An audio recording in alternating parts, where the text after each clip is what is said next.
தர்மர் அவர் ஒரு நாள் வீட்டு திண்ணையில் உட்காந்துருந்தாராம். அப்போது தெருவில் ஒரு பிச்சைக்காரன் அந்த வழியாக வந்திருக்கிறான், பிச்சை கேட்டிருக்கான். அந்த சமயத்தில் தர்மர் வேற ஏதோ வேலையாக இருந்திருக்கிறார். அதனால் பிச்சைக்காரனை பார்த்து நாளைக்கு வா அப்படின்னு சொல்லிவிட்டார். அவனும் சரின்னு சொல்லிவிட்டு போயிட்டான். பீமன் இதை பார்த்துக்கிட்டு இருந்தான். உடனே அவன் என்ன செஞ்சான் தெரியுமா, ஒரு முரசை எடுத்துக்கிட்டு கிராமத்தை நோக்கி ஓடனான். முரசை அடிச்சுக்கிட்டு ஏதோ சொல்ல ஆரம்பிச்சிட்டான். தர்மருக்கும் இது தெரிய வந்தது. அவருக்கு ஒன்றும் புரியல.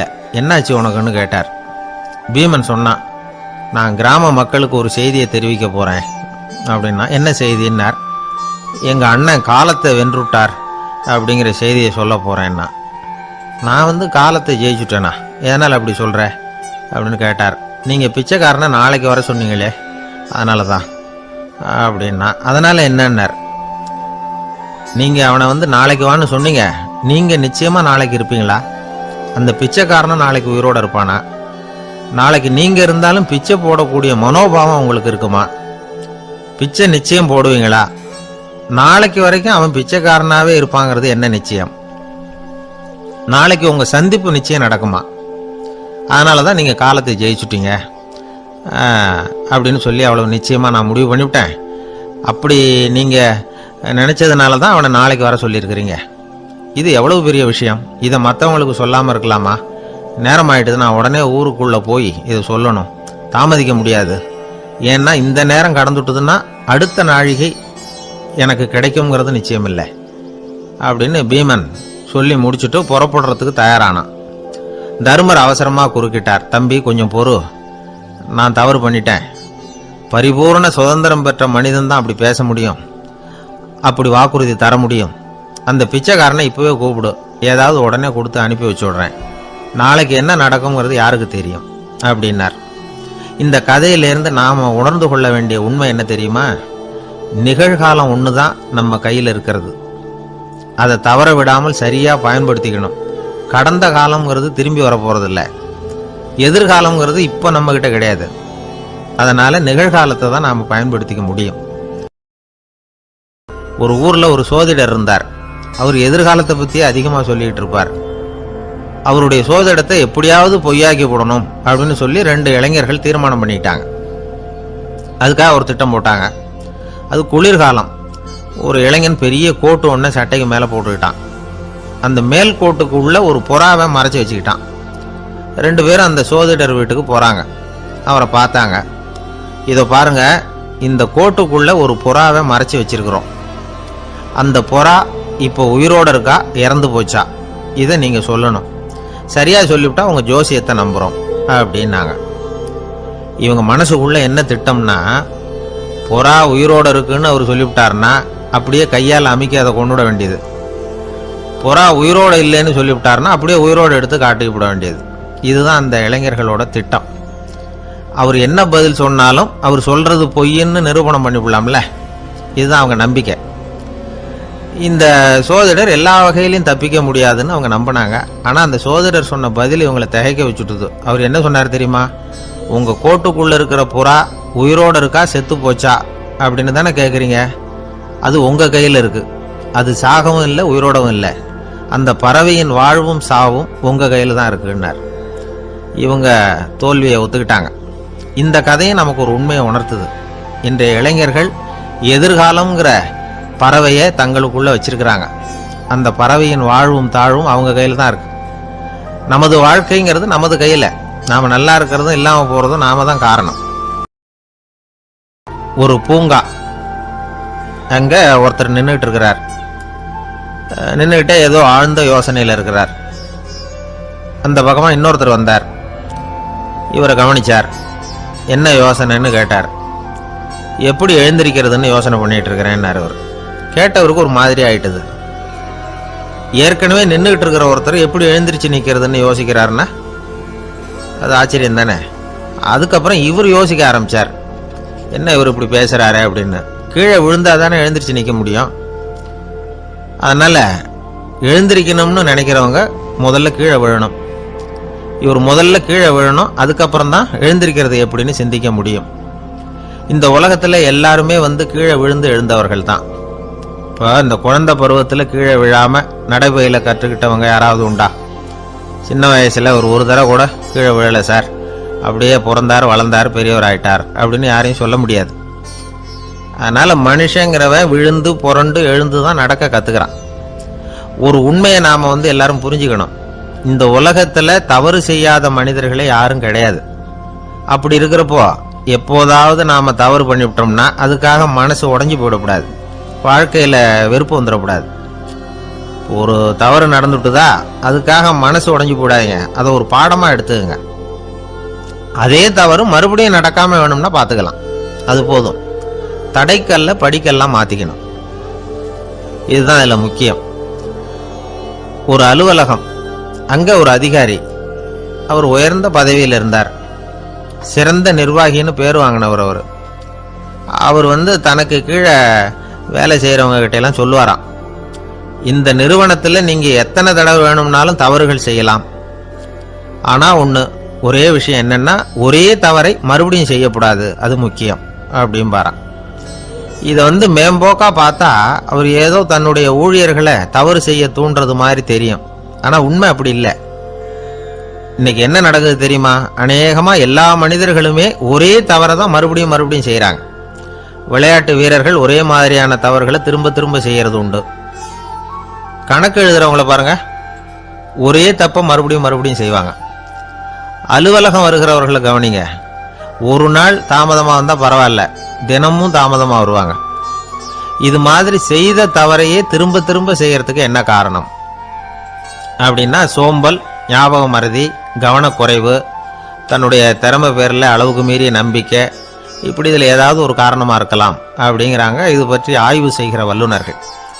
ஒரு தடவை செஞ்ச தவிர மறுபடியும் செய்யறது இல்லைன்னு முடிவு செஞ்சுக்கிட்டு அதை செயல்படுத்த கற்றுக்கணும், அது போதும், வாழ்க்கை வெற்றிகரமாக அமையும் அப்படிங்கிறாங்க அந்த அனுபவசாலிகள்.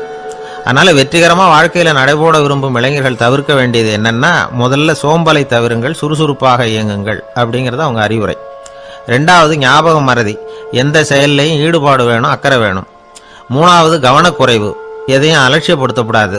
நாலாவது என்னால் முடியாதது எதுவுமே கிடையாது அப்படிங்கிற அளவுக்கு மீறிய நம்பிக்கை, அது ஆபத்தில் கொண்டு போய் விட்டுரும். அதனால் முதல் தவறு உங்களுக்கு ஒரு பாடமாக அமையணும். ஒரு மனிதர், அவர் தன்னுடைய 2 காதுலையும் கட்டு போட்டுக்கிட்டு வந்தார்.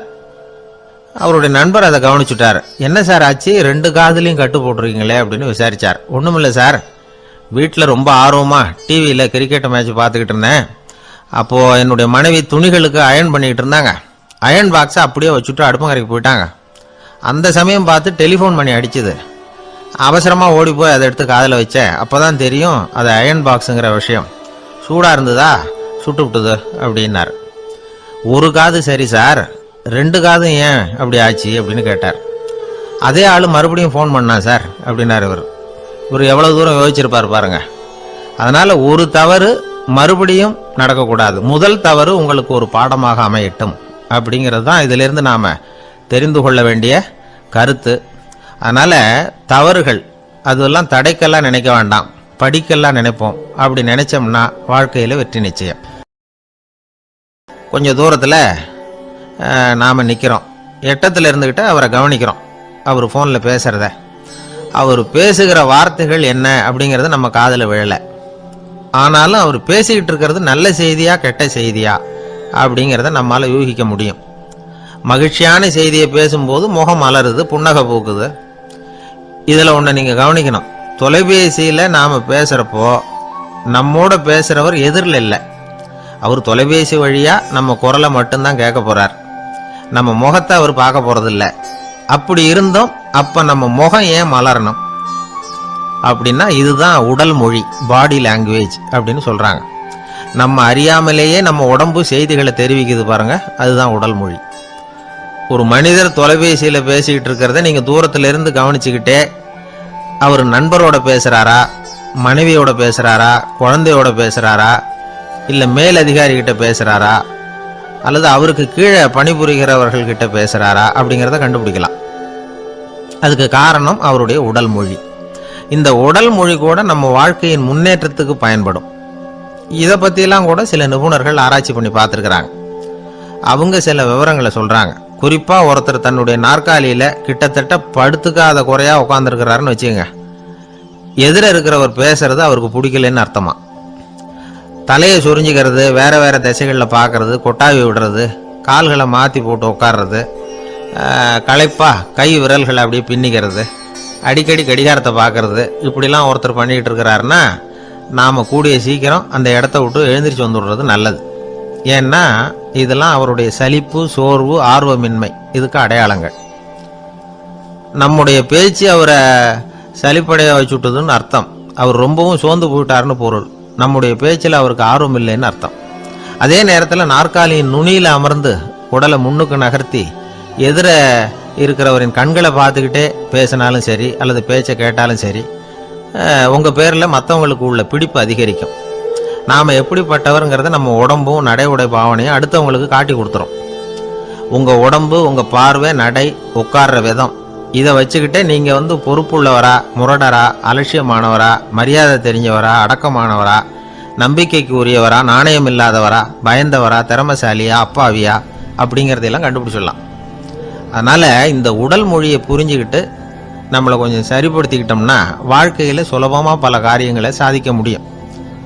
ஒரு மனநல மருத்துவமனை, அங்கே ஒருத்தர் ஒரு நாற்காலியில் உட்காந்துக்கிட்டு கார் ஓட்டுறது மாதிரி அப்படி பாவனை பண்ணிகிட்டு இருந்தார். ஸ்டேரிங்கை திருப்புறது மாதிரி, பின்னாடி வர்ற வண்டியை நிற்க சொல்கிறது மாதிரி, அப்புறம் இவர் ஒதுங்கிக்கிட்டு அவருக்கு வழி விடுறது மாதிரி, இப்படிலாம் சேட்டைகள் பண்ணிக்கிட்டு இருந்தார் மனநல மருத்துவமனையில். இதை பார்த்துக்கிட்டு இருந்த ஒருத்தர் பக்கத்தில் இருந்த இன்னொருத்தர்கிட்ட கேட்டார், இவர் ஏன் இப்படி பண்ணுறாரு, இவருக்கு ஏன் அப்படி வந்தது நிலைமை அப்படின்னு சொல்லி அவர் விசாரித்தார். அப்போ அவர் விவரம் சொன்னார். வேற ஒன்றும் இல்லைங்க, இவருக்கு கார் ஓட்டணும்னு ஆசை ரொம்ப காலமாக, அது நிறைவேறாமல் போயிட்டுது. அதுக்கப்புறம் அவர் மனநோயாளியை மாறிட்டார். இங்கே அழைச்சிட்டு வந்தாங்க. இங்கே அழைச்சிட்டு வந்ததுலேருந்து அப்படி தான் பண்ணிகிட்டு இருக்கிறார். அப்போ கார் ஓட்டுறது மாதிரிலாம் பாவனை பண்ணிகிட்டு இருப்பார், திருப்புறது மாதிரி பண்ணுவார், பின்னாடி வர்றவங்களுக்கு இடம் விடுவார், இப்படிலாம் செய்கிறார் அப்படின்னு விவரம் சொன்னாங்க. நீங்கள் சொல்லப்படாதா, இப்போ நீங்கள் கார் ஓட்டல, வெறும் நாற்காலியில் தான் உட்காந்துருக்குறீங்க அப்படின்னு நீங்கள் சொல்லப்படாதா அவருக்கு அப்படின்னு கேட்டாங்க. அது முடியாதுங்க, ஏன்னா அந்த காரை கழுவுறதுக்காக அவர் தினமும் எனக்கு 10 ரூபா கொடுத்துக்கிட்டு இருக்கிறார் அப்படின்னாராம் அங்கே வேலை செஞ்சுக்கிட்டு இருந்த ஒருத்தர். அதனால் வாழ்க்கையில் நாம் இந்த உடல் மொழியை புரிஞ்சுக்கணும்.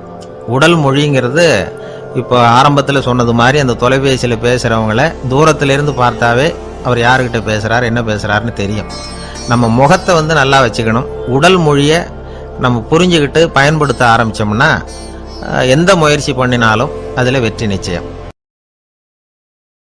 பிரிட்டிஷ் ஆட்சி நடந்துகிட்டு இருந்த காலம் 1920களின் கடைசி. அப்போ நடந்த ஒரு உண்மை நிகழ்ச்சி இது. ஒரு கல்யாண மாப்பிள்ளை ரயிலில் இறங்க போறார். அவரை வரவேற்க ஒரு ராஜ குடும்பமே காத்துக்கிட்டு இருக்குது. மங்களூர்லேருந்து இறங்குற அந்த மாப்பிள்ளை யார் தெரியுமா? ஒரு நாய். உண்மைதான், அந்த நாய்க்கு தான் கல்யாணம். சுதேசி சமஸ்தானத்து மன்னர்களில் ஒருத்தர் ஜூனாகட் மகாராஜா. அவரோட வளர்ப்பு நாய் ரோஷனாரா. அதுக்கு கல்யாணம் பண்ணி வைக்கணும்னு ஆசைப்பட்டார். மாப்பிள்ளை தேடினார். மங்களூர் மகாராஜாவோட வளர்ப்பு நாய் ஒன்று இருந்தது, பேரு பாபி. இது ரெண்டுக்கும் கல்யாணம் நடத்த முடிவு பண்ணார். திருமணத்துக்கு வேண்டிய எல்லா ஏற்பாடுகளையும் பண்ணுங்க அப்படின்னு உத்தரவு போட்டார். ஆயிரக்கணக்கான அழைப்புதழ்கள், பல சமஸ்தான மன்னர்கள், ஜமீன்தார்கள், பிரிட்டிஷ் அதிகாரிகள், பெரிய பணக்காரங்க, இப்படி நிறைய பேருக்கு அழைப்புதழ்கள் அனுப்பி வச்சாங்க. பத்திரிகையை பார்த்தவங்கெல்லாம் திகைச்சு போயிட்டாங்களாம். இருந்தாலும் என்ன பண்ணுறது, ராஜாவே அழைக்கிறார், போகாமல் இருக்க முடியுமா? அந்த சமயத்தில் நாட்டின் கவர்னர் ஜெனரலாக இருந்தவர் இர்வின் பிரபு, அவருக்கும் ஒரு பத்திரிகை போயிருக்குது. வாங்கி பார்த்ததும் அவருக்கு பயங்கர எரிச்சல். உடனே குப்பை தொட்டியில் போட்டுவிட்டாராம். மாட்சிமை தங்கிய பிரிட்டன் சக்கரவர்த்தியின் பிரதிநிதியான தன்னை கேவலம் ஒரு நாயின் திருமணத்துக்காக அழைக்கிறதா அப்படின்னு அவருக்கு ஆத்திரம். இருந்தாலும் கல்யாணம் பிரமாதமாக நடந்துதான். கல்யாணத்தன்னைக்கு பொண்ணுக்கு ஸ்பெஷல் குளியல், தண்ணீருக்கு பதிலாக வாசனை திரவியங்கள், பன்னீர், குளிச்சதுக்கு அப்புறம் அலங்காரம், வைர மாலை, முத்து மாலை, ஏகப்பட்ட அலங்காரம். மாப்பிள்ளையை அழைக்கிறதுக்கு ரயில்வே ஸ்டேஷனில் ராஜ குடும்பமே காத்துக்கிட்டு இருக்குது. அவங்களோட வளர்ப்பு நாய்கள் 250. அத்தனை நாய்களுக்கும் பட்டு துணி போத்தி இருக்குது. முத்து வடங்கள் அணிவிச்சிருக்கிறாங்க. எல்லாம் ராஜ நாய்கள். அதுகளையும் வீதியில் நடக்க விடலையாம். அதுகளை சுமந்துக்கிட்டு போக அலங்கரிக்கப்பட்ட யானைகள் காத்துக்கிட்டு இருக்குதான். மாப்பிள்ளைக்கு வரவேற்பு எப்படி தெரியுமா? அது நடந்து வர்ற பாதை பூரா ரத்தன கம்பளம் விரிச்சிருக்குது. 2 பக்கமும் ராஜாங்க அதிகாரிகள் கைகட்டி நிற்கிறாங்க. அரசு படை வீரர்கள் அணிவகுப்பு மரியாதை செலுத்துகிறாங்க. அந்த நாய் ராஜ மரியாதையோடு நடந்து வருது. நகையெல்லாம் போட்டுக்கிட்டு வருது. அது திருமண மண்டபத்துக்கு வந்து சேருது. அங்கே கல்யாணம் அமோகமாக நடக்குது. இந்த திருமணத்தை முன்னிட்டு அந்த ஜூனாகட் சமஸ்தானத்துக்கு 3 நாள் விடுமுறை வேற. கல்யாணத்துக்கு வந்திருந்தவங்களுக்கெல்லாம் ஏக தடபுடலாக விருந்து, நாட்டியம் எல்லாம் பிரமாதமாக நடந்துதான். இந்த கல்யாணத்தில் கலந்துக்க வந்திருந்த மற்ற சமஸ்தானத்து மன்னர்கள், திவான்கள், அரச குடும்பத்தினர், இப்படி அவங்க 700 பேராம். அவங்க வந்து போகிறதுக்காக விசேஷ ரயில்கள்லாம் வேற விட்டுருக்காங்க. கல்யாணம் முடிஞ்சதும் அந்த நாய் தம்பதிகளோட பெரிய பெரிய மன்னர்கள்லாம் ஒன்றா உட்காந்து சாப்பிட்டாங்களாம். ஏர் கண்டிஷன் அறையில் அந்த தம்பதிகள் கொஞ்ச காலம் வாழ்ந்துருக்கிறாங்க. கொஞ்ச நாளில் மாப்பிள்ளைக்கு மரியாதை குறைய ஆரம்பிச்சுட்டுது. வெளியில் துரத்தி விட்டாங்களாம். அந்த பெண் நாய் மட்டும் ராஜ போகங்களை அனுபவித்து வந்து தான்.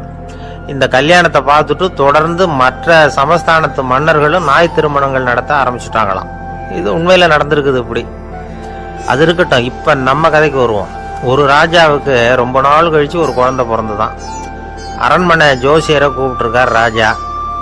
ஜோசியரே, என் மகன் வருங்காலத்தில் சிறந்த வாழ் வீரனாக வரணும்னு ஆசைப்படுறேன். வருவானாங்கிறத கொஞ்சம் பார்த்து சொல்லுங்களேன் அப்படின்னாராம். ஜோசியர் சொன்னார், மன்னா, உங்கள் புள்ள வாழ் வீரனாக வர்றது கஷ்டம்.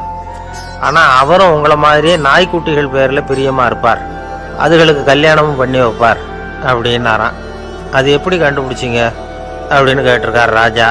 அரசே, உங்கள் பிள்ளைக்கு வாழ் மேலே உள்ள பிரியத்தை காட்டிலும் நாய் மேலே உள்ள பிரியம் அதிகம்ங்கிறதுக்கான அறிகுறி இப்போவே தெரியுது. நல்லா கவனித்து பாருங்க. அவர் வாழ்னு கத்துறாரு அப்படின்னாரு. கவனித்து பார்த்துட்டு அப்படி எனக்கு காதில் விழலையே அப்படின்னாராம் மன்னர். அதனால தான் சொன்னேன், அவர் கத்துறது வாழ்னு கத்தலை, வள்ளுன்னு கத்திக்கிட்டு இருக்கார். அதனால தான் அப்படி சொன்னேன் அப்படின்னாராம் அரண்மனை ஜோசியர். தெரியுமா? குருகுல வாசம் செஞ்சு படிக்கணும். ஆசிரியருங்கிறவர் ஆசிரமத்தில் இருப்பார். அங்கே போய் அவருக்கு தொண்டுகள் செய்யணும். துணிகள்லாம் துவைச்சி போடணும். தூங்கும்போது காலை பிடிச்சி விடணும். புழுக்கமாக இருந்தால் விசிறி மட்டை எடுத்து விசிறணும். அப்படியே அப்பப்போ அவர் சொல்லிக் கொடுக்குற பாடத்தையும் கற்றுக்கணும். அவர் சொல்லிக் கொடுக்குற பாடங்களை ஓலைச்சுவடிகளில் எழுதிக்கணும். இதுதான் குருகுல வாசம்ங்கிறது. இப்போ மாதிரிலாம் கிடையாது. ஆக குருகுல வாசம்ங்கிறது மனசையும் பண்படுத்தும், அறிவையும் பண்படுத்தும். அப்படி ஒரு பயிற்சி அது. அந்த காலத்தில் பஞ்சபாண்டவர்கள் ஒரு குருகுலத்தில் படிக்க போனாங்களாம். ஏற்கனவே அங்கே ஒரு 15 பேர் இருந்திருக்கிறாங்க. இவங்களையும் சேர்த்து மொத்தம் 20 பேர். எல்லாரும் ரொம்ப ஆர்வத்தோடு அங்கே தங்கி படிச்சுக்கிட்டு இருக்கிறாங்க. 2 வருஷம் ஓடி போச்சு. எல்லாரும் ஊருக்கு திரும்ப வேண்டிய நேரம். ஆசிரியர் ஒவ்வொருத்தராக கூப்பிட்டார்.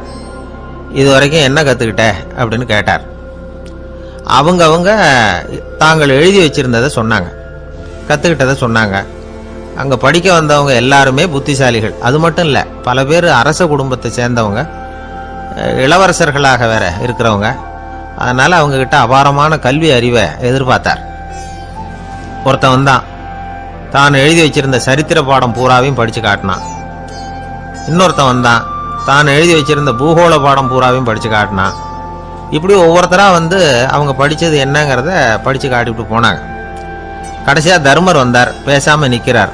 தன் கையில் இருந்த ஓலைச்சுவடி கேட்டால் அவர் பிரிக்கவே இல்லை. ஆசிரியர் இவர்கிட்ட தான் அதிகமாக எதிர்பார்த்தார். ஆனால் இவரோ பேசாமல் நின்றுட்டு இருக்கிறார். நீ என்ன கற்றுக்கிட்ட சொல்லு, ஓலைச்சுவடியை பிரித்து படினார் அந்த முனிவர். தர்மர் அசையவே இல்லை. மெதுவாக சொன்னார், ஐயா, நான் கற்றுக்கிட்டது ஒன்றே ஒன்று தான். அதுதான் வாழ்க்கையில் எனக்கு ரொம்ப முக்கியமான பாடமாக அமையும் அப்படின்னார். என்னது, என்கிட்ட 2 வருஷ காலமாக படிச்சு விட்டு கடைசியில் கற்றுக்கிட்டது ஒன்றே ஒன்று தானா அப்படின்னார் முனிவர். அவருக்கு ஒன்றும் புரியல. மற்ற மாணவர்களை விட இவர் பண்புகளில் உயர்ந்தவர், அறிவில் சிறந்தவர், வயசில் முதிர்ந்தவர். இவரே இப்படி சொன்னால் மற்றவங்க நிலைமை என்னத்துக்கு ஆறுது? அவங்க ரொம்பவும் கெட்டு போயிடுவாங்களே அப்படின்னு அவர் யோசனை பண்ணார். தர்மா, நல்லா யோசனை பண்ணி பதில் சொல்லு. 2 வருஷமாக நீ கற்றுக்கிட்டது என்ன அப்படின்னு தானே நான் கேட்குறேன், அதை கொஞ்சம் யோசனை பண்ணி சொல்லுன்னார் முனிவர் கொஞ்சம் கோபமாக. தருமர் முகத்தில் எந்த மாறுதலுமே இல்லை. இல்லையா, 2 வருஷமாக நான் கற்றுக்கிட்ட முக்கியமான பாடம் ஒன்று தான்னார். இப்போ அந்த முனிவருக்கு கோபம் அதிகமாக வந்துடுது. ஏன்பா உனக்கு வெக்கமா இல்லையா? உன்னை விட வயசில் குறைஞ்சவங்க எவ்வளவு பாடம் கற்றுக்கிட்டு இருக்கிறாங்க, எவ்வளவு விரிவாக அவங்க படித்து காட்டினாங்க. நீயும் கூட நிறைய குறித்து வச்சிருக்கிற போல இருக்க, அதை ஏன் பிரித்து படிக்கக்கூடாது அப்படின்னார். ஐயா, நான் சொல்கிறது உங்களுக்கு ஏமாற்றமாக இருந்தால் என்னை மன்னிக்கணும். நான் ரொம்ப முக்கியமாக கற்றுக்கிட்டு இருக்கிறது ஒன்று தான், மற்ற எதையும் சொல்கிறதுக்கு விரும்பலைன்னார். மாணவர்கள்லாம் சிரிச்சுட்டாங்க. முனிவருக்கு கோபம் அளவுக்கு மீறி வந்துட்டு ஓங்கி அரைஞ்சி விட்டார் தருமரை அவர் கன்னத்தில். தருமர் கண்ணை செவந்து போட்டுது, கண்கள் கலங்கி போச்சு. ஆனாலும் அவர் அமைதியை இழக்கலை, தலை குனிஞ்சு நிற்கிறார். இவருடைய புடிவாதம் முனிவருக்கு இன்னும் ஆத்திரத்தை உண்டாக்கி விட்டது. இன்னொரு கன்னத்திலே அரைஞ்சார். எல்லாரும் பயந்து போய் அமைதியாக நின்றுட்டு இருக்கிறாங்க. முனிவர் கத்துறார், அப்படி நீ கற்றுக்கிட்ட அந்த முக்கியமான பாடம் தான் என்ன, அதையாவது சொல்லு அப்படின்னார். ஐயா, அதை மட்டும் ஒரு ஓலைச்சுவடியில் தனியாக குறித்து வச்சிருக்கிறேன், இந்தாங்க, இதை நீங்களே படித்து பாருங்கன்னார். தருமர் ஓலைச்சுவடியை நீட்டினார். முனிவர் அதை வாங்கி பிரித்தார், சத்தம் போட்டு படித்தார். என்ன எழுதியிருக்காருன்னா, எப்படிப்பட்ட சோதனை ஏற்பட்டாலும் நிதானம் இழந்து கோபத்துக்கு ஆளாகக்கூடாது அப்படின்னு. இதான் அந்த ஓலைச்சுவடியில் அவர் எழுதி வச்சிருந்தது. அந்த ஒரு கணத்திலேயே முனிவரும் எல்லா மாணவர்களும் தருமரை புரிஞ்சுக்கிட்டாங்களாம். அவர் கற்றுக்கிட்டது ஏட்டு சுரக்காய் இல்லை, வாழ்க்கையில் பயன்படக்கூடிய முக்கியமான அனுபவ பாடம். முனிவர் கண்களில் கண்ணீர். தருமரை அன்போடு கட்டி தழுவிக்கிட்டார். அப்புறம் சொன்னார், தர்மா, என்னை மன்னிச்சிரு, நீ மாணவன் இல்லை, ஆசிரியன். நான் இதுவரைக்கும் தெரிஞ்சிக்காத அனுபவ பாடத்தை நீ இப்போ எனக்கு கற்றுக் கொடுத்துட்ட அப்படின்னு சொன்னாராம். அதனால் நிதானம் தவறக்கூடாதுங்கிறது ரொம்ப முக்கியமான ஒரு செய்தி. ஒரு ஆசிரியர் மாணவனை ஒரு கன்னத்தில் ஓங்கி அரைஞ்சுட்டார். இவன் நிதானம் தவறல, அமைதியாக நின்றுக்கிட்டு இருந்தான். அவர் ஒரு தடவை அரைஞ்சதும் எப்படி உன்னால் நிதானம் தவறாமல் இருக்க முடிஞ்சுது அப்படின்னு கேட்டாங்க நண்பர்கள். அவன் சொன்னான், நான் நிதானம் தவறி இருந்தா எங்கள் வாத்தியார் இன்னொரு கன்னத்துலேயும் அரைஞ்சிருப்பார், அது அதை விட பலமாக இருக்கும், அதனால தான் நான் அப்படி இருந்தேன் அப்படின்னு நானா. ஆக நாம் தெரிந்து கொள்ள வேண்டியது, வாழ்க்கையில் நிதானம் தவறாமல் இருக்க வேண்டும். அதுதான் வெற்றியின் ரகசியம். ஒரு நண்பர்கிட்ட பேசிக்கிட்டு இருந்தேன். அவருடைய உறவினர் ஒருத்தர் ஒரு நேர்முக தேர்வுக்கு போயிருந்தாராம், இன்டர்வியூக்கு. ரொம்பவும் பொறுப்பாகவும் கவனமாகவும் செயல்பட வேண்டிய பதவிக்கான நேர்காணல் அது. இவர் எழுத்து தேர்வில் ஏராளமான மதிப்பெண்கள் வாங்கிவிட்டார். அதனால் அதை பற்றி கவலை இல்லை. இப்போ நேர்முக தேர்வில் தேர்வு பெறணும். ஏராளமான சான்றிதழ்கள் வச்சிருந்தார். நேர்காணலில் கேட்கப்பட்ட எல்லா கேள்விகளுக்கும் சரியான பதிலை தான் சொன்னார். இருந்தாலும் பாருங்க, அந்த நேர்முக தேர்வில் அவர் தேர்ந்தெடுக்கப்படலை. என்ன காரணம் அப்படின்னு பின்னாடி விசாரிச்சப்போ தான் விவரம் தெரிஞ்சுதான். அது என்ன ஆயிருக்குதுன்னா, அந்த நேர்காணலின் போது இவர் நடந்துகிட்ட முறையில் சில தவறுகள் நடந்து போச்சான். முக்கியமாக 2 தவறுகள். ஒன்று, அவங்க ஒரு கேள்வியை கேட்டு முடிக்கிறதுக்குள்ளேயே இவர் பதில் சொல்ல ஆரம்பிச்சுட்டாராம். 2வது என்னன்னா, இவர் நாற்காலியில் தாராளமாக இயல்பாக சாஞ்சி உட்காராம நாற்காலி முனையில் உட்காந்துருந்தாராம். இந்த 2 விதமான செயல்பாடுகளும் இவர் அவசரப்படுறவர், பதற்றப்படுறவர் அப்படிங்கிறதுக்கான அடையாளங்கள். அதாவது கேள்வியை கேட்டு முடிக்கிறதுக்குள்ளேயே முந்திக்கிட்டு பதில் சொல்கிறது. 2வது, நாற்காலியில் இயல்பாக தாராளமாக உட்காராம நாற்காலி முனையில் உட்கார்றது. பார்க்க போகிற வேலைக்கு அவசரம், பதற்றம் இது 2 இருக்கக்கூடாதான். அதனால் மார்க் இருந்தும் சர்டிஃபிகேட் இருந்தும் அந்த வேலை வாய்ப்பு அவருக்கு கிடைக்கல. வேலை கொடுக்குறவங்க நம்மகிட்ட இருந்து என்னதான் எதிர்பார்க்குறாங்க, இதை தெரிஞ்சு வச்சுக்கிறது நல்லது. முதல்ல, மற்றவர்களுடன் தொடர்பு கொள்ளும் திறமை, அதாவது எபிலிட்டி டு கம்யூனிகேட். நீங்கள் நினைக்கிறத அழகாக தொகுத்து வகைப்படுத்தி சொல்ல தெரியுதான்னு பார்ப்பாங்க.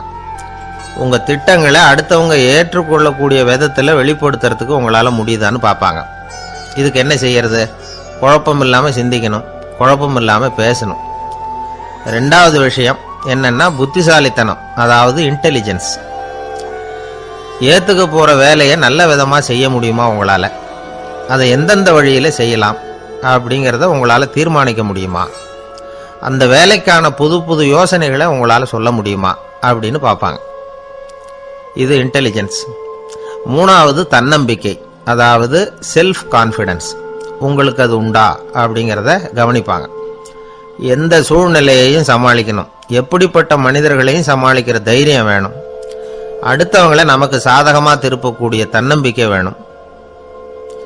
4வது பொறுப்புகளை முன்வந்து ஏற்றுக்கொள்ளுதல், வில்லிங்னஸ் டு அக்செப்ட் ரெஸ்பான்சிபிலிட்டி. பொறுப்புகள்லேருந்து நழுவி போக ஆசைப்படாமல் செஞ்சு முடிக்கணும். 5வது முன் வருதல், இனிஷியேட்டிவ். வேலையோட முக்கியத்துவம் உணர்ந்து அதை ஏற்றுக்கிட்டு தகுந்த நடவடிக்கைகளை தயங்காமல் எடுக்கிறதுக்கு முன் வரணும். 6வது என்னன்னு கேட்டிங்கன்னா தலைமைத்துவம், லீடர்ஷிப். 4 பேருக்கு தலைமை தாங்கி நல்ல விதத்தில் நடந்துக்க தெரியுதா. 7வது கற்பனை திறன், இமேஜினேஷன். சில பிரச்சனைகள் வரக்கூடும் அப்படின்னு முன்கூட்டியே யூகிச்சு அதுக்கு தகுந்த மாதிரி நடவடிக்கை எடுக்கிற திறமை உண்டா அப்படிங்கிறத பார்ப்பாங்க. 8வது என்னன்னா வளைந்து கொடுத்தல், ஃப்ளெக்சிபிலிட்டி.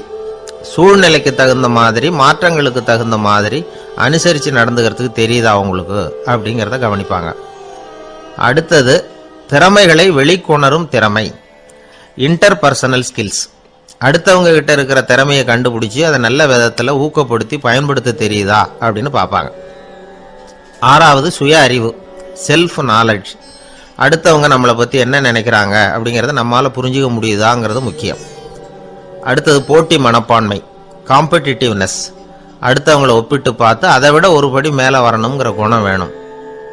இதுக்கு அடுத்தது என்னன்னா குறிக்கோளை வெல்லுதல், கோல் அச்சீவ்மெண்ட். குறிக்கோளை சவாலாக எடுத்துக்கிட்டு அதை அடையணும். அப்புறம் வேறுபட்ட திறமைகள், ஒகேஷனல் ஸ்கில்ஸ். பதவிக்கு வேண்டிய திறமைகள் தவிர மற்ற திறமைகள் எதுவும் உண்டாங்கிறது முக்கியம். நமக்கு வேலை கொடுக்கணும்னு நினைக்கிறவங்க நம்மகிட்ட இருந்து இவ்வளவும் எதிர்பார்ப்பாங்க. அதுக்கு தகுந்த மாதிரி நம்மளை நாமே தயார்படுத்திக்கணும். எனக்கு வேண்டப்பட்ட ஒருத்தர் ஒரு இன்டர்வியூவுக்கு போயிட்டு வந்தார், நேர்காணலுக்கு. எப்படி இருந்தது இன்டர்வியூன்னு விசாரித்தேன். நான் போனேன். அவர் கேட்ட எல்லா கேள்விக்கும் அவர் எதிர்பார்த்தது மாதிரியே எல்லா பதிலையும் சொன்னேன். கடைசியாக நான் எதிர்பார்க்காத ஒரு தகவலை அவர் சொன்னார் அப்படின்னார். என்னன்னு கேட்டேன். அவரும் என்ன மாதிரியே இன்டர்வியூக்கு வந்தவர் தானா, சும்மா என்ன கேள்வி கேட்டுக்கிட்டு உட்காந்துருந்தாராம் அப்படின்னார். அதனால் ஒரு நேர்காணலுக்கு போகிறதுக்கு முன்னாடி என்ன எதிர்பார்க்குறாங்க அப்படிங்கிறத தெரிஞ்சுக்கிட்டு போனால் வெற்றி நிச்சயம். வாழ்க்கையில் ரொம்பவும் அடிபட்டு அல்லல் பட்டுக்கிட்டு இருக்கிற ஒருத்தர் வந்தார். மனசு ரொம்பவும் நொந்து போய் பேசினார். இந்த உலகத்தில் மனுஷனாக பிறந்ததை விட மாடாக பிறந்திருக்கலாம் சார் அப்படின்னார். திடீர்னு என்கிட்ட இப்படி சொன்னால் அதுக்கு நான் என்னங்க பண்ண முடியும் அப்படின்னேன். உங்ககிட்ட வரணும்னு தோணுச்சு, அதனால் வந்தேன் அப்படின்னார். சரிங்க, இப்படி ஒரு யோசனை வந்ததுக்கு என்ன காரணம் அப்படின்னு சொல்லி அவர்கிட்ட கேட்டேன். அதுக்கு அவர் சொன்னார், என் பையனுக்கு வேலை தேடுறேன் கிடைக்கல, பொண்ணுக்கு மாப்பிள்ளை தேடுறேன் கிடைக்கல, வீடு கட்டுறதுக்கு கடன் கேட்குறேன் கிடைக்கல. மாடா பிறந்திருந்தா இது மாதிரி கவலையெல்லாம் கிடையாதுல்ல, பேசாமல் வைக்கோலை தின்னுக்கிட்டு அசை போட்டுக்கிட்டே கடந்து விடலாமே அப்படின்னார் அலட்சியமாக. அதுக்கப்புறம் தான் அவர் சொன்ன கருத்தை நானும் கொஞ்சம் அசை போட ஆரம்பித்தேன் மனசுக்குள்ள. இப்போ இயற்கையை பொறுத்த வரைக்கும் அது நாம் எல்லாரும் மகிழ்ச்சியாக வாழணும் அப்படின்னு தான் விரும்புது. விலங்குகள், பறவைகள், தாவரங்கள், அப்புறம் மற்ற உயிரினங்கள் எல்லாமும் நல்லபடியாக இருக்கணும் அப்படிங்கிறது தான் இயற்கையோட விருப்பம். அதில் ஒன்றும் சந்தேகம் இல்லை. இயற்கையோட அமைப்பை கொஞ்சம் கவனித்து பார்த்தா அதை நாம் நல்லா புரிஞ்சுக்கலாம். இருந்தாலும் இந்த ஆள் சொன்னதை கேட்ட பிறகு தான் ஒரு முக்கியமான வேறுபாடு புரிஞ்சுது. அதாவது இந்த உலகத்தில் உள்ள முக்கியமான பிரச்சனைகள் 6. அந்த 6 பிரச்சனைகளும் ஆடு மாடுகளுக்கு கிடையாது, மரம் செடி கொடிகளுக்கு கிடையாது. ஆனால் மனுஷன் அந்த 6 பிரச்சனைகளையும் சந்திக்க வேண்டியிருக்கு. சரி, அந்த 6 பிரச்சனைகள் என்னென்ன தெரியுமா? முதல்ல இந்த ஆடு மாடுலாம் நமக்குன்னு சொந்தமாக ஒரு வீடு இல்லையே அப்படின்னு கவலைப்பட்டுக்கிட்டு இருக்கிறது இல்லை. ஆனால் மனிதனுக்கு வீடு தேவைப்படுது. இது ஒரு வித்தியாசம். இப்போ 2வது பிரச்சனை என்னன்னா ஆடை பிரச்சனை. ஒரு கோழியோ சேவலோ நாம் போட்டுக்கிறதுக்கு ஒரு சட்டை இல்லையே அப்படின்னு கவலைப்படுறதில்ல. ஆனால் மனுஷனுக்கு அந்த கவலை உண்டு. சரி, இப்போ 3வது என்னன்னு பார்த்தா கல்வி பிரச்சனை.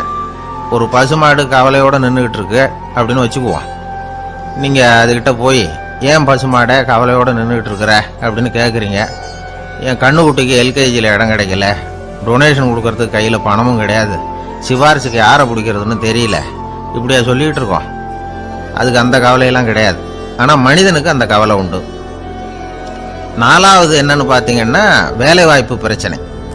வேலை கிடைக்கலையே அப்படின்னு வேப்ப மரம் கவலைப்படுறதில்ல, ஆனால் மனுஷன் கவலைப்படுறான். 5வது என்னன்னு பார்த்தா கல்யாண பிரச்சனை. எருமை மாடு பசு மாடு எல்லாம் பொண்ணுக்கு மாப்பிள்ளை தேடிக்கிட்டாலே இது பேப்பரில் மணமகன் தேவை அப்படின்னு விளம்பரமாக கொடுக்குது, அதெல்லாம் கிடையாது. 6வது என்னன்னு பார்த்தீங்கன்னா பணம் சம்பந்தமான பிரச்சனை. ஆடு மாடுலாம் பணத்தை சேமிக்கணும்னோ ஏதாவது நிதி நிறுவனத்தில் முதலீடு பண்ணணும்னோ நினச்சிக்கிட்டு இருக்கிறதில்ல. பணத்தை எப்படி காப்பாற்றுறது அப்படிங்கிற கவலையும் அதுகளுக்கு கிடையாது. குதிரை குளம்போடு பிறக்குது, அதனால் அது காடு மேடெல்லாம் கவலை இல்லாமல் தெரியலாம்.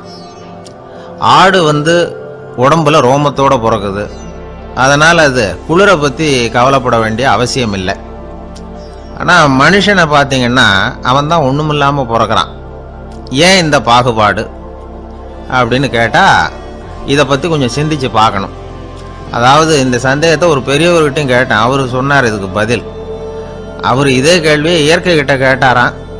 இயற்கை பதில் சொல்லிச்சான், வேற யாருக்கும் கொடுக்காத ஒரு வலுவான கருவியை, ஒரு பவர்ஃபுல் வெப்பன் மனுஷனுக்கு கொடுத்துருக்கிறேன்னு, அந்த கருவியை உபயோகப்படுத்தி அந்த 6 பிரச்சனை மட்டும் இல்லை 6 கோடி பிரச்சனைகள் இருந்தாலும் அதையெல்லாம் சமாளிக்கலாம். அது கருவி என்ன தெரியுமா? அதுதான் 6வது அறிவு. அதை உபயோகப்படுத்தினா காலுக்கு செருப்பு தயார் பண்ணிக்கலாம், குளிருக்கு போர்வை தயார் பண்ணிக்கலாம், என்ன வேணும்னாலும் செய்யலாம் அப்படின்னு இயற்கை பதில் சொல்லிச்சான். அதனால் நாம் செய்ய வேண்டியது என்னன்னா இயற்கையை முதல்ல சரியாக புரிஞ்சுக்கணும். இயற்கையின் படைப்பையே நாம் சரியாக புரிஞ்சுக்கிறது இல்லையே, அதுதான் வேதனை. இந்த கதையை கேளுங்க. இப்போ நகரத்திலேருந்து ஒரு ஆள் கிராமத்துக்கு வந்தான். அங்கே ஒரு சிறுவன் மாடு மேய்ச்சிக்கிட்டு இருந்தான். நகரத்து ஆள் சொன்ன, எவ்வளோ அழகான பசு, அது சரி இதுக்கெல்லாம் ஏன் கொம்பு இல்லைன்னா. இதுக்கு அந்த பையன் பதில் சொன்னான், பசுமாட்டுக்கு கொம்பு இல்லாததுக்கு பல காரணங்கள் உண்டு. கண்ணுக்குட்டியாக இருந்தால் கொம்பு இருக்காது, பசு வளர்ந்து பெருசானதுக்கு அப்புறம் தான் கொம்பு முளைக்கும், இது ஒரு காரணம். சில சமயம் வளர்கிற கொம்பை எடுத்து விடுறது உண்டு, அது ஒரு காரணம். ஆனால் இதுக்கு ஏன் கொம்பு இல்லைன்னு கேட்குறீங்க, அதுக்கு என்ன காரணம்னா இது பசு இல்லை குதிரை அப்படின்னானா. அங்கே ஒரு புதர் தெரியுது இல்லையா, இந்த புதருக்குள்ளே ஒரு சிங்கம் இருக்குது. அந்த பக்கமாக நான் போகிறப்போ வர்றப்போலாம் அது என்கிட்ட ஒம்பு வளர்க்குது, தகராறு செய்யுது, என் மேலே பாயுது, என்னை தாக்குது, ஏன்னு தெரியல அப்படின்னுது. இதை கேட்டதும் அந்த குரங்கு சொல்லிச்சு, இனிமேல் கவலைப்படாத, இந்த தடவை நான் உன்னை காப்பாற்றுறேன்னுது. அதுக்கப்புறம் ஒரு நாள் அந்த குரங்கும் கழுதியும் அந்த புதர் பக்கமாக போய்கிட்டு இருந்தாங்க. எதிர்பார்த்தது மாதிரியே நடந்தது. இந்த சிங்கம் எதிரில் வந்தது, கழுதியை பார்த்தது, உடனே அது மேலே பாய ஆரம்பிச்சுட்டுது. அவ்வளவுதான். உடனே இந்த குரங்கு என்ன பண்ணிச்சு தெரியுமா, கிடுகிடுன்னு ஒரு மரத்து மேலே ஏறி உட்காந்துக்கிட்டது. அங்கே உட்காந்துக்கிட்டு கீழே அந்த கழுதியும் சிங்கமும் போடுற சண்டையை வேடிக்கை பார்க்க ஆரம்பிச்சுட்டுது. கொஞ்ச நேரம் கழித்து அடிபட்ட காயத்தோடு அந்த கழுதை மெதுவாக நடந்து வந்தது. குரங்கு மெல்ல மரத்தை விட்டு கீழே இறங்குச்சு. இப்போ கழுதை கேட்டுது, என்னை காப்பாத்துறேன்னு சொல்லிவிட்டு காலை வாரி விட்டுட்டியே, நீ பாட்டுக்கு மரத்து மேலே ஏறி உட்காந்துக்கிட்டே, அது நியாயமானது. குரங்கு பரிதாபமாக அதை பார்த்துது. நான் மரத்து மேலே இருந்து நீங்கள் 2 பேரும் சண்டை போட்டதை பார்த்துக்கிட்டு தான் இருந்தேன். உன்னோட சத்தம் தான் அதிகமாக இருந்தது, அது நீ சிரிக்கிற மாதிரி எனக்கு கேட்டுது, அதனால் நீ தான் ஜெயிச்சுக்கிட்டு இருக்க போல இருக்கு அப்படின்னு நினச்சுட்டேன்னு. இன்றைக்கி பல பேர் இப்படி தான் இருக்கிறாங்களாம். யார் ஜெயிக்கிறாங்க யார் தோக்குறாங்கங்கிறத முகத்தை பார்த்து கூட கண்டுபிடிக்க முடியறதில்ல, பேசுகிற பேச்சை வச்சு கூட கண்டுபிடிக்க முடியறதில்ல. தோற்கிறவங்க கூட சிரிக்கிற மாதிரி முகத்தை வச்சுக்கிறான். இன்றைய மனிதர்கள்கிட்ட ஏகப்பட்ட முரண்பாடுகள். பொய் முகங்களோட உலவுகிறவர்கள் தான் அதிகம். உண்மை முகம் எங்கே இருக்குது அப்படிங்கிறத புரிஞ்சுக்கிட்டு நண்பர்களை தேர்ந்தெடுக்கணும் அப்படிங்கிறது ஒரு முக்கியமான கருத்து. கடவுள் இந்த உலகத்தை படைச்சுட்டு அதுக்கப்புறமும் கொஞ்ச நாள் இங்கேயே தங்கியிருந்தாராம். அப்போ தான் அவருக்கு ஒரு உண்மை புரிஞ்சுதான், இந்த உலகத்தில் தங்கி இருக்கிறது எவ்வளவு இடைஞ்சல்னு. தினமும் மனிதர்கள் தேடி ஏதாவது புகார் சொல்லிக்கிட்டே இருந்தாங்களாம், எனக்கு அது வேணும் இது வேணும்னு கேட்டுக்கிட்டே இருந்தாங்களாம். சில பேர் வந்தாங்க, நாங்கள் விவசாயம் பண்ணுறோம், தண்ணி இல்லாமல் பயிர் காயுது, எங்களுக்கு மழை வேணும் அப்படின்னாங்க. அவங்க போனதும் அதுக்கப்புறம் சில பேர் வந்தாங்க, நாங்கள் மண்பானை செய்கிறவங்க, நிறைய பானை செஞ்சு வச்சுருக்குறோம், மழை பெஞ்சால் எல்லாம் கரைஞ்சி வீணாக போயிடும், அதனால் இன்றைக்கி மழை பெய்யக்கூடாதுன்னாங்க. கடவுள் பார்த்தார், அவருக்கு என்ன பண்ணுறதுன்னே தெரியல, ஏகப்பட்ட குழப்பம், தலையை பிச்சுக்கலாம் போல் இருந்தது, கிட்டத்தட்ட பைத்தியம் பிடிக்கிற அளவுக்கு ஆகிட்டுது. எல்லாருடைய ஆசைகளையும் அவரால் நிறைவேற்ற முடியல, ஏன்னா ஒன்றுக்கு ஒன்று முரண்பாடாக இருந்தது. ஒரு நாள் தன்னுடைய அமைச்சரவையை கூட்டி ஆலோசனை கேட்டார், என்ன செய்யலான்னு சொல்லுங்கன்னார். இது என்ன பிரமாதம், பேசாமல் இமயமலை அடிவாரத்தில் போய் உட்காந்துங்க, யாரும் தொந்தரவு பண்ண மாட்டாங்கன்னாங்க. அங்கேயும் மனிதர்கள் வர ஆரம்பிச்சுருவாங்களேன்னார் கடவுள். சரி அப்படின்னா சந்திரனில் போயிருந்துக்கலாமேன்னாங்க. அங்கேயும் மனுஷன் குடி வர போகிறான் அப்படின்னார் கடவுள். வெகு தூரத்துக்கு அப்பால் உள்ள நட்சத்திர மண்டலத்துக்கு போயிடலான்னாங்க. இதெல்லாம் நிரந்தர தீர்வாகாது, நிரந்தரமாக இந்த மனிதனுடைய தொல்லையிலேருந்து நான் விடுபடணும், அதுக்கு ஏதாவது வழி சொல்லுங்கன்னார் கடவுள். ஒரு வயசான ஆள் வந்தார். கடவுளுக்கு காதோட காதாக ஒரு வழியை சொன்னார். கடவுளுக்கு முகம் மலர்ந்தது. அதுதான் சரி, அப்படியே செஞ்சுடலான்னார். அந்த ஆள் சொன்ன ரகசியம் என்ன தெரியுமா? மனிதனால் அடைய முடியாத ஒரு இடம் இருக்குது, அது வேற எங்கேயும் இல்லை, அவனுக்கு உள்ளே இருக்குது. அங்கே போய் மறைஞ்சிங்க, அதுக்கப்புறம் மனிதர்களால் உங்களுக்கு தொந்தரவு இருக்காதுன்னார். மனிதன் நினைக்காத இடம் அதுதான். அதாவது உள்ளுக்குள்ளே இருக்கிற உண்மையை புரிஞ்சிக்காம வெளியில் எங்கேயோ அது இருக்கிறதாக நினச்சி வரட்டிக்கிட்டு அலையிறான் மனுஷன். உள்ளே இருக்கிற உண்மை புரிஞ்சா நாம் தன்னம்பிக்கையோட தலை நிமிர்ந்து வாழலாம். வேடிக்கையாக ஒரு கதை சொல்லுவாங்க. இதை பாருங்கள், நம்ம பையன் எங்கே பணம் வச்சாலும் எடுத்து விட்றான், என்ன பண்ணுறதுன்னாங்க அம்மா. அப்பா கொஞ்ச நேரம் யோசனை பண்ணார். அதுக்கப்புறம் சொன்னார், அவன் கண்ணில் படாத இடமா நம்ம வீட்டில் இருக்கிறது ஒரே இடம் தான், அங்கே பணத்தை வை திருட்டு போகாதுன்னார். அது எந்த இடம்னு கேட்டாங்க. அதுதான் அவன் பாட புஸ்தகம், அதில் வச்சிரு, அவன் தொடவே மாட்டான். பாட புத்தகத்தை தொடாமல் பரீட்சையில் வெற்றி பெற முடியாது அப்படிங்கிறத புரிஞ்சுக்கணும். உள்ளே இருக்கிற உண்மையை தொடாமல் வாழ்க்கையில் வெற்றி பெற முடியாது. அதனால் உண்மையை புரிஞ்சுக்கிட்டா வாழ்க்கையில் வெற்றி நிச்சயம். கத்தியை தீட்டாதே புத்தியை தீட்டு அப்படின்னு ஒரு பெரியவர் புத்தி சொன்னார். அதை கேட்ட ஒரு இளைஞன், அது எப்படி பெரியவரை புத்தியை தீட்டுறது? கத்தியை தீட்டுன்னு சொன்னால் ஒரு கருங்கல்லில் கத்தியை தேய்க்கலாம், புத்தியை தீட்டுன்னு சொன்னால் எப்படி தலையை கொண்டுட்டு போய் தரையில் தேய்ச்சிக்கிட்டு இருக்க முடியுமா அப்படின்னா. அந்த பெரியவர் உடனே புரிஞ்சுக்கிட்டார், இந்த இளைஞனுக்கு புத்தி கூர்மை கம்மி அப்படிங்கிறத புரிஞ்சுக்கிட்டார். அது சரி, அறிவுக்கும் புத்திசாலித்தனத்துக்கும் என்ன வித்தியாசம்? இது ஒரு முக்கியமான கேள்வி. அறிவுன்னா என்ன, புத்திசாலித்தனம்னா என்ன? இதே கேள்வியை சாக்ரட்டிஸ் கிட்ட அவருடைய சீடன் ஒருத்தன் கேட்டானான். ஐயா, அறிவுக்கும் புத்திசாலித்தனத்துக்கும் என்னங்க வித்தியாசம் அப்படின்னு கேட்டிருக்கான். சாக்ரட்டிஸ் நிமிர்ந்து பார்த்துருக்கிறார் அந்த சீடனை. அதுக்கப்புறம் சொன்னாராம், நான் சொல்கிறேன் உன்னுடைய கேள்விக்கு பதில், ஆனால் அதுக்கு முன்னாடி நீ ஒரு காரியம் பண்ணணும்னாரான். என்னங்க செய்யணும் சொல்லுங்கன்னு இருக்கான். அதோ பாரு, ஒரு பெரியவர் உட்காந்துருக்கிறாரு, அவர்கிட்ட போ, இங்கேருந்து பக்கத்தில் இருக்கிற அந்த கிராமத்துக்கு போய் சேர எவ்வளவு நேரம் ஆகும் அப்படின்னு கேட்டுட்டு வா அப்படி சொன்னார் சாக்ரட்டிஸ்.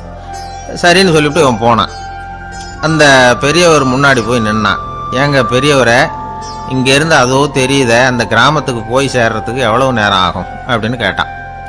பெரியவர் நிமிர்ந்து பார்த்தார், ஆனால் பதில் எதுவும் சொல்லலை. இவன் மறுபடியும் ஒரு தடவை அதே கேள்வி அவர்கிட்ட கேட்டான். என்னங்க, நான் கேட்குறது உங்கள் காதில் விழுதா? அந்த கிராமத்துக்கு போய் சேர்றதுக்கு எவ்வளோ நேரம் ஆகும் அப்படின்னு சொல்லி மறுபடியும் கேட்டான். அப்பவும் அவர் பதில் சொல்லலை. உடனே அவன் மனசுக்குள்ளே முடிவு பண்ணிக்கிட்டான், சரி பெரியவர் ஒரு மாதிரியாக தெரிகிறார், புத்தி சுவாதீனம் சரியில்லாத ஒரு மாதிரி தெரியுது அப்படின்னு நினச்சிக்கிட்டே வந்த வழியிலே திரும்பி வந்துட்டான். கொஞ்சம் தூரம் நடந்திருப்பான். இப்போ அந்த பெரியவர் மறுபடியும் கூப்பிட்டார், இளைஞனே இப்படி வாழ்னார். இவனுக்கு ஒன்றும் புரியல. மறுபடியும் திரும்பி நடந்தான். அவர் முன்னாடி போய் நின்னான். பெரியவர் சொன்னார், தம்பி, இங்கேருந்து அந்த கிராமத்துக்கு போய் சேர்றதுக்கு 5 நிமிஷம் ஆகும் அப்படின்னார். இப்போ அந்த இளைஞன் அந்த முதியவரை ஒரு மாதிரியாக பார்க்க ஆரம்பித்தான். அதுக்கப்புறம் கொஞ்சம் யோசித்தான். பிறகு அவர்கிட்டே கேட்டுட்டான், ஏங்க பெரியவரை, இதே பதிலை அப்போவே என்கிட்ட சொல்லியிருக்கலாமே, என்னை திரும்பி போன்னு சொல்லிவிட்டு பாதி தூரம் போனதுக்கப்புறம் மறுபடியும் கூப்பிட்டு அதுக்கப்புறம் இப்படி சொல்கிறீங்களே, இது நியாயமா அப்படின்னா. பெரியவர் சிரித்தார்.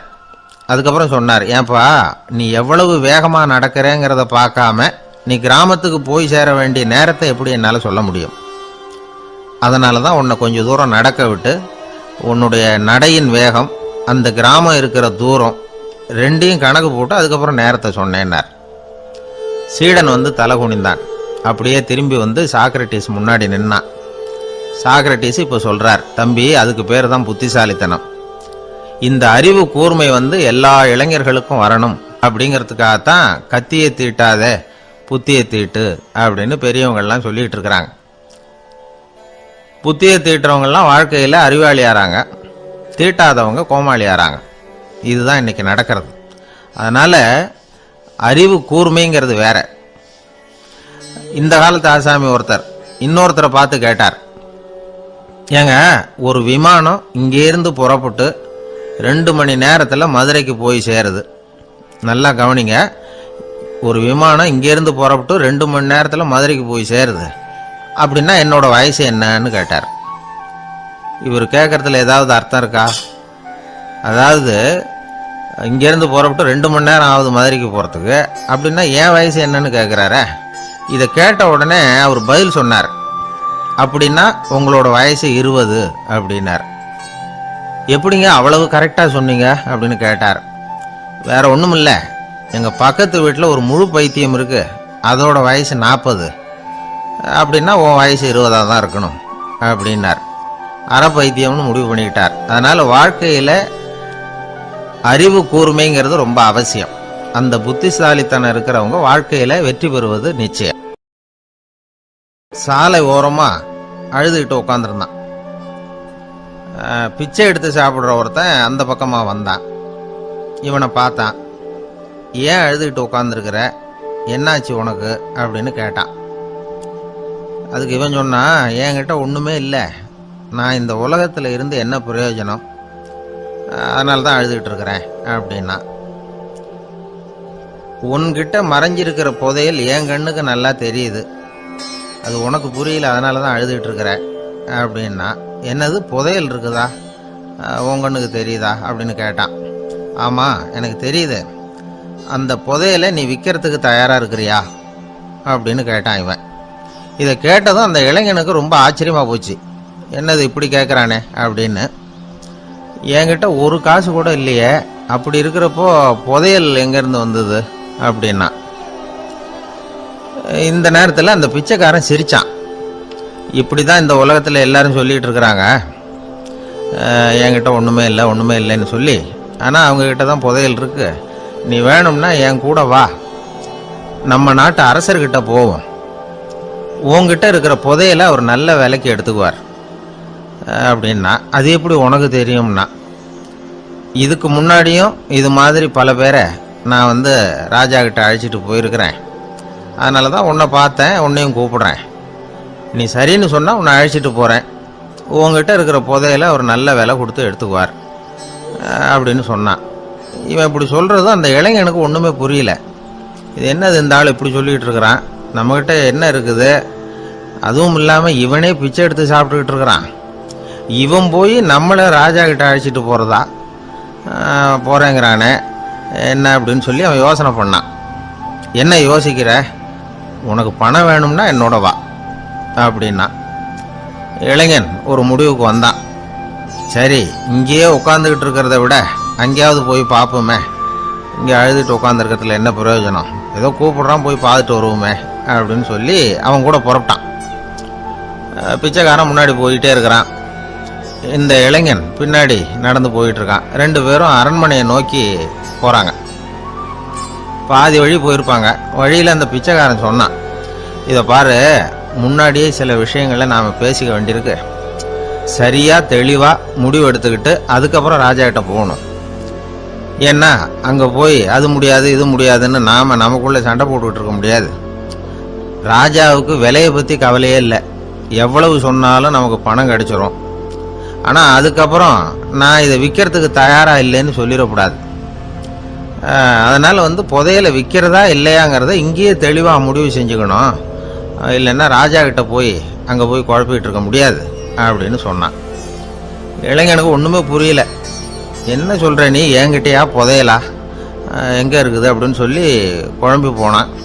இப்போ அந்த பிச்சைக்காரன் சொன்னான், இதை பாரு, இப்போ உதாரணத்துக்கு உன்னுடைய கண்களை எடுத்துக்கோ, அதுக்கு நீ என்ன விலை கேட்டுற போகிற, நான் அதுக்கு ராஜா கிட்ட இருந்து ஒரு 50,000 ரூபா வாங்கி தர முடியும். உன்னுடைய இருதயத்தை கொடுக்குறியா, 20 லட்சம் ரூபா வாங்கி தரேன். மூளையை கொடுக்குறியா, 30 லட்சம் வாங்கி தரேன். என்ன சொல்கிற அப்படின்னு சொல்லி இந்த பிச்சைக்காரன் பேசிக்கிட்டே போகிறான். இளைஞனுக்கு கோபம் வந்துட்டுது. என்ன உளர்ற, உனக்கு என்ன பைத்தியமா, கண்ணையும் மூளையையும் இருதயத்தையுமா விற்பாங்க, என்ன விலை கொடுத்தாலும் அதையெல்லாம் நான் விற்கிறதுக்கு தயாராக இல்லை, நான் விற்க மாட்டேன், அதை கொடுத்துட்டு நான் என்ன பண்ணுறது, இப்படி நான் மட்டும் இல்லை யாருமே இதை விற்கிறதுக்கு தயாராக இருக்க மாட்டாங்க அப்படின்னு சொன்னான் அந்த இளைஞன். இவன் இப்படி சொன்னதும் அந்த பிச்சைக்காரன் வாய் விட்டு சிரிக்க ஆரம்பிச்சுட்டான். இப்போ பைத்தியமானது நானா நீயா, லட்சக்கணக்கான கோடிக்கணக்கான ரூபாய் பொறுமானம் உள்ள பொருள்களை உங்ககிட்டயே வச்சுக்கிட்டு விற்க முடியாதுன்னு சொல்கிற நீ தான் ஏழை, என்கிட்ட ஒன்றுமே இல்லைன்னு மரத்தடியில் உட்காந்து அழுதுகிட்டு இருக்கிறியே அப்படின்னு சொன்னான்.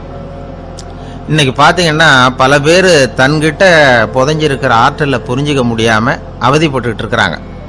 நம்மக்கிட்ட என்ன இருக்குங்கிறது அவங்களுக்கு தெரியறதில்ல, அதனால தான் என்கிட்ட ஒன்றுமே இல்லைன்னு சொல்லி அழுதுகிட்டு இருக்கிறாங்க. இதை விளங்க வைக்கிறதுக்கு பெரியவங்க சொல்கிற கதை இது. நம்மக்கிட்ட இருக்கிற புதையலை நாம தான் தோண்டி எடுக்கணும். உண்மையான புதையலுங்கிறது உள்ளே இருக்குது. ஆனால் அதை வெளியில் தேடுற ஆசாமிகள் தான் அதிகம். சராசரி மனித இயல்பு அப்படி. நம்மக்கிட்ட விலை மதிக்க முடியாத பகுத்தறிவு இருக்குது. அதை வச்சுக்கிட்டு வாழ்க்கையில் முன்னேறதுக்கு முயற்சி பண்ணணும். என்கிட்ட ஒன்றுமே இல்லைன்னு நினச்சி ஓரமாக உட்காந்துடக்கூடாது. முயற்சி செஞ்சால் முடியாத காரியம் எதுவுமே இல்லை. ஒரு ரயில்வே ஸ்டேஷன் பக்கம் வெளியில் ஒரு டாக்ஸி நின்றுட்டு இருந்தது. அந்த பக்கமாக வந்த ஒருத்தர் டாக்ஸி டிரைவரை பார்த்து சொன்னார், ஐயா, உங்கள் வண்டியில் பின் சீட்டில் ஒரு மணி பர்ஸு கிடக்கு, யாரோ மறந்து விட்டுட்டு போயிருக்கிறாங்க அப்படின்னாரு. இல்லை அது காலி பர்ஸு தான், நான் தான் அதை அங்கே போட்டு வச்சுருக்கிறேன்னார் டிரைவர். ஏன்னு கேட்டார் அவர். இதுக்கு டிரைவர் சொன்னார், அதை பார்க்குற யாராவது அதை எடுத்துக்கலாம்ங்கிற ஆசையிலையாவது சவாரிக்கு வருவாங்க, அதுக்காக தான் போட்டு வச்சுருக்கிறேன் அப்படின்னார். ஒரு நண்பர் அவசரமாக என்கிட்ட ஓடி வந்தார். அப்புறம் சொன்னார், என்னால் நம்பவே முடியல சார், என் பையனா இப்படி அப்படின்னு சொல்லி ஆச்சரியப்பட்டார். உங்கள் பையன் அப்படி என்ன தான் செஞ்சுட்டான்னு கேட்டேன். என்னால் முடியாத ஒரு காரியத்தை அவன் சுலபமாக செஞ்சுட்டான் சார் அப்படின்னார். அது என்ன, உங்களால் முடியாத காரியத்தை அவன் செஞ்சுட்டாங்கிறீங்க, அது என்ன காரியம்னு தான் சொல்லுங்களேன். என்ன, 5ஆம் வகுப்பில் அவன் ஒரே தடவையில் பாஸ் ஆகிட்டான் சார், அதாவது ஒரே அட்டம்ப்டில் பாஸ் ஆகிருக்கிறான் அப்படின்னார். மூச்சு வாங்க. கஷ்டப்பட்டு பரீட்சை எழுதினவன் அவன், இவருக்கு மூச்சு வாங்குது. நம்மால் செய்ய முடியாத ஒரு காரியத்தை இன்னொருத்தர் செய்யும் போது அது நமக்கு ஆச்சரியமாக தெரியுது. இப்போ சர்க்கஸ் பார்க்குறோம், அங்கே ஒருத்தர் அந்த இடத்துல தொங்குறார். அதை பார்க்குறப்போ அது நமக்கு ஆச்சரியமாக தெரியுது. ஏன்னா அது மாதிரி அந்த இடத்துல தொங்குறதுங்கிறது நம்மால் முடியாத காரியம். நம்மால் முடியாத ஒன்றை அடுத்த ஒருத்தர் ரொம்ப சுலபமாக செய்கிறப்போ நாம் மருள்வது இயற்கை. இதைத்தான் தொல்காப்பியம் மருட்கை அப்படின்னு சொல்லுது. இந்த வியப்பு இருக்குதே, இது 4 வகையில் ஏற்படுதான். அதையும் தொல்காப்பியம் தான் சொல்லுது. அது என்ன 4 வகை அப்படின்னா, முதல் வகை எப்படின்னா, புதுமையான அரிய செயல்களை செய்வது. 2வது வகை என்னன்னா, பெரிய செயல்களை செய்யறது. 3வது வகை எப்படின்னா, மிக நுட்பமான செயல்களை செய்யறது. 4வது வகை ஆக்கம் தரும் செயல்களை செய்யறது. புதுமை, பெருமை, சிறுமை, ஆக்கமோடு மதினம் சாலா மருட்கை 4 அப்படிங்கிறது தொல்காப்பியம். இன்னைக்கு விஞ்ஞானம் புதுசாக எதையோ கண்டுபிடிச்சிக்கிட்டு இருக்குது. அந்த கண்டுபிடிப்புகளை எல்லாம் பார்க்குறப்போ ஆரம்பத்தில் ஆச்சரியமாக இருக்குது, அதுக்கப்புறம் நமக்கு பழகி போடுது. இப்போ வானொலி பெட்டி புதுசாக வந்தப்போ அதை சுற்றி எவ்வளவு கும்பல், ஒரு பெட்டி பேசுது அப்படிங்கிறது எவ்வளவு வியப்புக்குரிய விஷயம். இப்போ யாரும் வானொலி பெட்டியை ரொம்ப ஆச்சரியத்தோடு பார்க்கறதில்ல. வச்சிருந்தாதான் ஆச்சரியமாக பார்ப்பாங்க சில பேர், இந்த காலத்தில் எப்படி வச்சிருக்கிறாரேன்னு சொல்லி. மாறா அதை அலட்சியமாகவும் பார்க்க ஆரம்பிச்சுட்டாங்க. மதினம் சாலா மருட்கை அப்படின்னு ஒரு சொற்றொடர் வருது பாருங்க, அதில் கருத்தாழம் உண்டு. எதை பற்றியும் போதுமான அளவு புரிஞ்சிக்காதப்போ ஒருத்தர் ஆச்சரியப்படுறார். புரிஞ்சுக்கிட்டதுக்கு அப்புறம் ஆச்சரியம் மறைஞ்சு போடுது. மிக நுட்பமான செயல்களும் நம்மளை ஆச்சரியப்பட வைக்குது. ஒரு அரிசியில் ஒரு திருக்குறள் எழுதி காட்டுறாங்க, ஒரு முட்டை ஓட்டுக்குள்ள ஓவியம் தீட்டி காட்டுறாங்க. கருங்கல் சிற்பங்களில் எவ்வளவு நுட்பமான வேலைப்பாடுகள், அதையெல்லாம் பார்த்து ஆச்சரியப்படுறோம். இது மாதிரியே ஆக்கப்பூர்வமான செயல்களும் நம்மளை வியப்பில் ஆழ்த்தும். குப்பை கூலங்களை கூட வாழ்க்கைக்கு பயன்படுகிற பொருளாக மாற்றுகிறவர்கள் இருக்கிறாங்க. அவங்களுடைய செயல் நமக்கு ஆச்சரியத்தை தருது. இடைக்காட்டு சித்தர்னு ஒருத்தர் இருந்தார். அவர் பாடிய 30 நூலில் ஒரு பாட்டு வருது. ஆற்றல் பிறர் அறிதலின் ஆகம் கிளர்வு உறுதலின் கற்று அறிபாணர் கெழுமிய கோடலின் தோற்றம் உருகவே போற்றல் சால் வியப்பே. ஒருத்தருடைய ஆற்றல் தெரியாமல் இருந்தது, அவருடைய அரிய செயல்களை பார்க்கும் பொழுது வியப்பா இருந்தது, மனசுக்குள்ள கிளர்ச்சி. பாவலர்கள் இவர்கள் புகழப்பாடி மற்றவர்களும் தெரிந்து கொள்ளுமாறு செய்கிறார்கள். ஆக எல்லா வகையிலுமே மக்கள் தங்களுடைய வாழ்க்கையில முன்னேறுவதற்கு வழிகாட்டுகிற ஒரு மெய்ப்பாடு தான் வியப்புங்கிறது. இன்னைக்கு இளைஞர்கள் இதை நல்லா புரிஞ்சுக்கணும். ஆச்சரியப்படுங்கள், ஆச்சரியப்பட வைப்பீர்கள். இந்த காலத்தில் நம்ம எப்படி எல்லாமோ ஆச்சரியப்பட வைக்கிற அதிசய மனிதர்கள் இருக்கிறாங்க. ஒரு ஆளை பிடிச்சி ஜெயிலுக்கு கொண்டுட்டு வந்தாங்க. சிறை அதிகாரி அவனை ரொம்பவும் ஆச்சரியமாக பார்த்தார். இவன் கேட்டான், ஏன் சார் அப்படி பார்க்குறீங்க, நான் இப்போ இங்கே வந்தது உங்களுக்கு ஆச்சரியமாக இருக்கா அப்படின்னு கேட்டான். இதுக்கு சிறை அதிகாரி சொன்னார், நீ இப்போ இங்கே வந்ததில் எனக்கு ஒன்றும் ஆச்சரியம் இல்லைப்பா, ஏற்கனவே நீ இங்கேருந்து விடுதலை ஆகி போய் 6 மாதம் ஆச்சு, இவ்வளவு லேட்டாக திரும்பி வர்றியா, அதுதான் எனக்கு ஆச்சரியம் அப்படின்னாராம். இது ஒரு வகையான ஆச்சரியம். ஆனால் வாழ்க்கையில் வியப்புங்கிறது ஒரு தேவைப்படுகிற மெய்ப்பாடு. ஆச்சரியப்படுவோம், ஆச்சரியப்பட வைப்போம். அப்படி இந்த உண்மையை புரிந்து கொண்டோம்னா